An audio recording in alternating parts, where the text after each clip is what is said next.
I've been thinking about it a lot while we've been working through this very complex scenario between Philemon, Onesimus, and Paul. Been thinking about it a lot, trying to put myself in Onesimus's shoes. And truth to be told, I think I would have run away too. I like my freedom. I think freedom is really important. I think slavery is deeply unnatural. And even though it might not be the shrewd thing to do, and I'm not sure it was shrewd or strategically sound for his own well-being, for Onesimus to run away, but even if it wasn't strategically shrewd, I think I'm with him. I think I would have done the same thing. It's hard to imagine. I've never been in a situation that comes anywhere close to what this guy was living through in his daily life. But I know how I react when I'm in situations where I'm kind of stuck in something and how did this happen? Like, how am I obligated to this?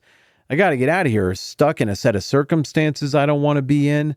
I find myself getting really fidgety. How much more so would I be constantly eyeballing the door and thinking about ways to build a new life if I were in Onesimus's shoes?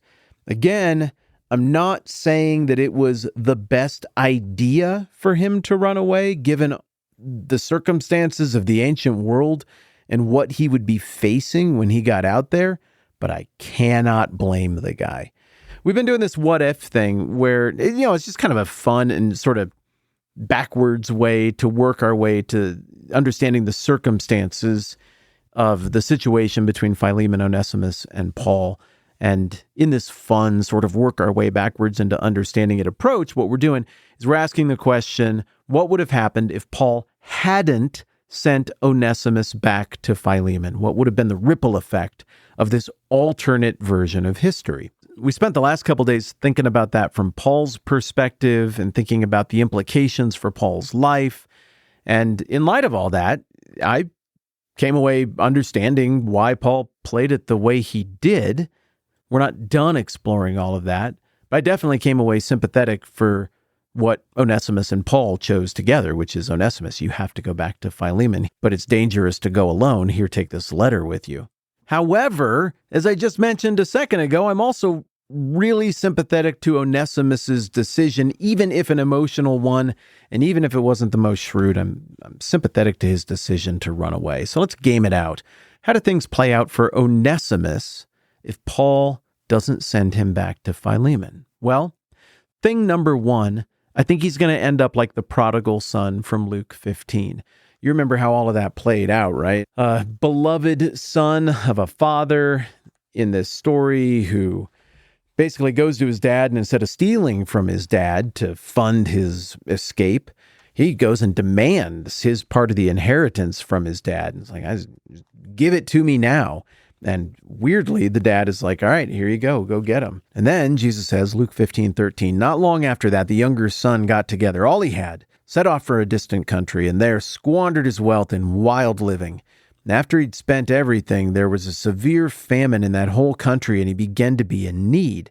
So he went and hired himself out to a citizen of that country, who sent him into his fields to feed pigs. He longed to fill his stomach with the pods that the pigs were eating, but no one gave him anything. Look, horrible situations like this can still happen today. You don't even have to make a bad or immoral choice, and enough things could bounce against you that you could end up in a pretty tough spot. Feels like there's a little more of a safety net in place, though, now than there was back then. It was very possible to completely fall off the ladder in this era, and if you were lucky, you would get absorbed into a household as a slave.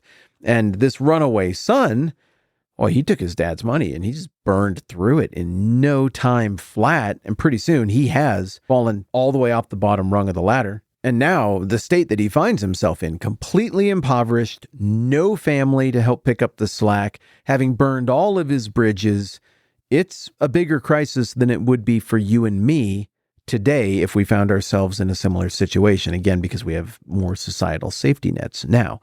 So what do I think is going to happen to Onesimus if Paul's like, you have to go back, and Onesimus is like, nope, I will not do it? And maybe Onesimus in this hypothetical steals some stuff from Paul on the way out the door and goes and takes the money he has left from Philemon and what he just got from Paul, and He runs off and he tries to set up a new life. Well, I don't think Onesimus is the moral equivalent of the prodigal son. I mean, the prodigal son is clearly much worse. Onesimus, poor guy's just trying to find freedom, but they're going to end up in the same place just given the economic realities and the social realities of the ancient world. Onesimus, if he's lucky, is going to end up mucking around in the slop with a bunch of pigs, wishing that he ate as well as the pigs do. If he's less lucky, he's going to end up in much bleaker circumstances. I don't think it's very likely he's going to land on his feet as a runaway slave in a household like what he had with Philemon. Again, we've done this like 20 times, but let me just be clear. Is slavery good, therefore? No, I'm not saying that. I'm just trying to deal in the reality of the moment where all of these things happened. So if Onesimus refuses to go back, or if Paul, maybe Onesimus wants to go back, but Paul's like, no way, I'm not writing a letter. I'm not doing that. That's not my strategy. Onesimus isn't going to have a way to meet his needs. He's not going to have a way to make money. And the little bit that he still has is going to run out pretty quickly. And then I think the original audience would have expected that he would end up in a situation like what I read you in Luke 15 about the prodigal son. So one, he's going to run out of money and he's going to get desperate.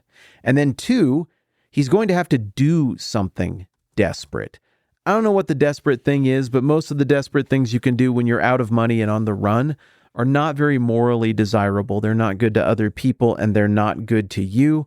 And Onesimus is going to find himself in that kind of a situation, assuming that he had not been discipled or had not deeply onboarded this stuff. He may, to some degree, revert to a pre-Jesus operating system and find himself really in a world of hurt in some remote corner of the empire, trying to run from his past, which is a pretty tough way to live. So that's one way it could play out. Here's another very likely way that it could play out if Paul decided not to send Onesimus back. Let's say Paul just said, Onesimus, you're great. You're very useful to me. As he says in Philemon, formerly he was useless to you, but he has become useful both to you and to me. Paul really likes this guy. He thinks very highly of his talents. Let's say Paul decided to keep him around and just not do anything. Just, this is Onesimus. Yeah, he ran away from Philemon. Now he works here with me. I don't know. Maybe he'll get back to Colossae someday. Well, he's going to get ratted out. He's going to get caught. There were people whose job it was to go about and enforce slave codes and things like this. This kind of deal wasn't going to stay a secret. This was going to bite Onesimus and Paul in the butt. He's going to get caught. Or if Paul tried to get really clever and deceptive and changed Onesimus's name, cut his hair, and made up a backstory and paid to get some fake paperwork forged or something, I think he's still very likely to get caught. And if he gets caught doing shenanigans like that, one, it's going to be ruinous for Paul and the reputation of Christianity. But Onesimus he's going to suffer terribly for all of that. Remember the stuff we read about runaway slaves and what would happen? Almost surely Onesimus is going to endure physical punishment, probably from the state or whoever's job it is to transfer Onesimus back to his master. That's not going to be a pleasant trip for Onesimus. And then when he gets back, I can't imagine he's going to run into a Philemon character who acts like the prodigal father. I don't think we're going to get a scene that would sound something like this. But while Onesimus was still a long way off in chains, being accompanied by the slave catcher, Philemon saw him and was filled with compassion for him, and he ran to his runaway slave and threw his arms around him and kissed him. I mean, maybe. I would like to think that's what would happen. But if Onesimus comes back without a letter from Paul, and because he got caught, I think Philemon's probably going to be mad. I also think there's a decent chance that burned or etched into his forehead are going to be an F and a U, and also a G. It stood for fugitive. I mean, the Latin checks out there. Fug. Not kidding. They'd put that on the foreheads of slaves that were particularly likely to run away with scarring or etching, so that there was just no hiding it. You could look at the guy, this is before the invention of the baseball cap, and be like, well, that guy right there is either a slave that is likely to run away or one who has recently run away. Let's just observe his behavior and figure out which it is. Either way, as a former household slave in good standing, if you get fug etched on your forehead, well, that pretty much destroys all of your future prospects for anything. It's a mark that says this person will never be a freed man. I can't imagine there were a lot of Fug branded free people running around in the ancient world. And if you're like, stop it, dude, you're having fun saying Fug. Like you're rubbing it in because it sounds weird and goofy and maybe somehow a cousin of something crass. Well, to you, I would say, what is that over there? What is that? No matter. What were we talking about? Oh yeah, how things are going to go for Onesimus when he gets back to Colossae if he doesn't go back voluntarily with the blessing of Paul, if he goes back because he got caught. The answer is, I think it's going to go really, really badly for him. I don't blame him for trying to get out, but I also don't think it was the most shrewd move. And I think Onesimus made the right call along with Paul in doing an about face and trying to see if he could reframe the relationship with Philemon into something unprecedented, something new, rather than trying to just live a life on the run, always looking over his shoulder, afraid of being caught. Well, just like with Paul, I didn't get through all the possibilities in one day, so we'll have to consider the rest of the possibilities as to how this might have worked out for Onesimus if Paul had not sent Onesimus back to Philemon. All right, cool. More on this tomorrow. Oh, also, hey, a bunch of you ordered the book. You pre-ordered the book that I wrote. That makes all the work I put into that feel a lot better. Also, many of you sent me cool little encouraging notes to say that you heard about the book and that you're getting it. The book, I should say what it's called every time so that you can find it if you don't know about it yet. It's called The Lightning Fast Field Guide to the Bible. And it's very important to me. It took a lot of work. It's a distillation of a whole life of studying this stuff and an attempt to ruthlessly try to make it make sense to normal, competent people. And I'm really excited for it to actually come out so that you start getting your copies here in a while. Thank you. Just thank you so much to everybody who's going out on a limb with a few bucks of your hard-earned money to invest in this thing that I hope is not just a favor to me. I hope it makes your life way better. It's written to. I really think that's what it's going to do. I think and I hope you're going to love it. I'm going on and on. The point is, thank you. More on Onesimus Mañana. I'm Matt. This is the 10-Minute Bible Hour podcast. Let's do this again soon.